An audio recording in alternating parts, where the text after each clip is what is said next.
Raj TV நேயர்களுக்கு வணக்கம். என்னுடைய பேர் ஜெயவாணி. நான் லைஃப்லைன் ஹாஸ்பிட்டல் கீழ்பாக் சென்னையில் சீஃப் நியூட்ரிஷனிஸ்டாக இருக்கேன். புது காலை நிகழ்ச்சியில் உங்களை எல்லாரையும் சந்திக்கிறதுல ரொம்ப சந்தோஷம். இன்றைக்கி நம்ம பார்க்க போகிற டாபிக் என்னன்னு பார்த்தீங்கன்னா ஃபேட்ஸ், அதாவது எண்ணெய்.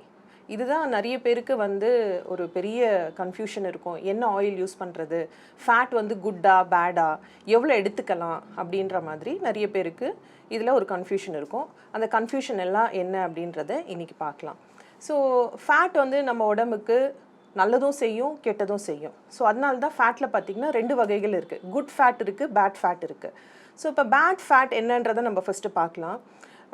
கெட்ட கொழுப்பு அப்படின்றது, அதாவது உணவில் நம்ம யூஸ் பண்ணுறது என்னன்னு பார்த்தீங்கன்னா எடிபிள் ஹைட்ரோஜனேட்டட் ஃபேட் அப்படின்னு சொல்லுவோம். அதாவது நீங்கள் கேள்விப்பட்டிருப்பீங்க, வனஸ்பதி, டால்டா, இந்த மாதிரி விஷயங்கள் எல்லாம் பார்த்தீங்கன்னா ரத்தத்தில் இருக்கிற கொழுப்பை அதிகரிக்கக்கூடிய சக்தி உள்ளது. ஸோ இது எல்லாமே பேட் ஃபேட் அப்படின்னு சொல்லுவோம். அதே மாதிரி சேச்சுரேட்டட் ஃபேட் மிகுந்த உணவுகள் நம்ம நிறைய எடுக்க என்ன ஆகும் அப்படின்னா ரத்தத்தில் எல்டிஎல் அப்படின்ற ஒரு கெட்ட கொழுப்பு அது நிறைய அதிகரிக்கக்கூடிய வாய்ப்பு நிறைய உண்டு. ஸோ அதனால சேச்சுரேட்டட் ஃபேட் நம்ம அவாய்ட் பண்ணணும்.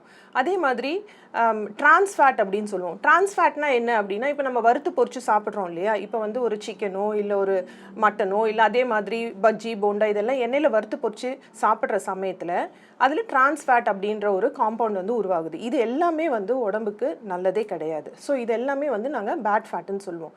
So basically trans fat, saturated fat, hydrogenated fat இது எல்லாமே கெட்ட கொழுப்பு.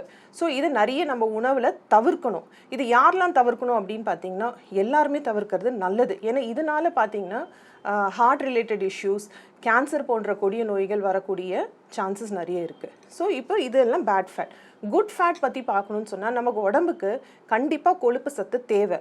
ஏன் நம்ம உடம்புக்கு ஆயில் தேவை, எதுக்கு நம்ம உடம்புக்கு ஃபேட் தேவை அப்படின்னு பார்த்தீங்கன்னா, நம்ம பாடியில் ஃபேட் சாலிபிள் விட்டமின்ஸ் அப்படின்னு சொல்லிட்டு ஒரு சில விட்டமின் சத்துக்கள் இருக்குது. Vitamin A, D, E, K அப்படின்னு சொல்லுவோம். ஸோ இப்போ இதோடைய ஃபங்க்ஷன்ஸ் பாடியில் என்னன்னு பார்த்தீங்கன்னா பல வகைகள். ஸோ இந்த விட்டமின் சத்தெல்லாம் நம்ம உடம்புல சேரணும் அப்படின்னு சொன்னால் ஃபேட்டுன்ற ஒரு காம்பனண்ட் இருந்தே ஆகணும். அது இருந்தால் மட்டும்தான் இதெல்லாமே அப்சார்ப் ஆகும். ஸோ குட் ஃபேட் அப்படின்னு பார்த்தோம்னா mono unsaturated fatty acids, poly unsaturated fatty ஆசிட்ஸ்லாம் இருக்குது. ஒமேகா 3 இதெல்லாம் நீங்கள் நிறைய கேள்விப்பட்டிருப்பீங்க.